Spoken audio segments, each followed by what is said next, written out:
नमस्कार सम्पूर्णमा र विशेष सम्झनाको झरी यो मेरो गीत लिएर हजुर समक्ष उपस्थित हुने जमर्कोमा लागि परेको छु।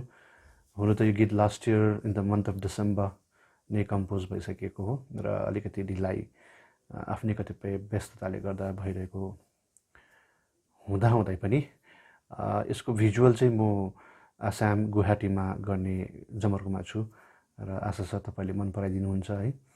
र मेरो गीतहरू सुनेर तपाईँहरूले जसरी नै फिडब्याक एउटा हुन्छ नि सपोर्ट सुनिदिनु भएको छ होइन, त्यसको लागि म आन्तरिक हृदयबाट धन्यवाद भन्न चाहन्छु। र यो आउने गीत जुन चाहिँ छ सम्झनाको झरी, यो गीतलाई पनि तपाईँले उत्तिकै माया दिनुहुन्छ र मलाई फेरि ऊर्जा प्रदान गर्नुहुन्छ भन्ने मैले आशा साचेको छु है त।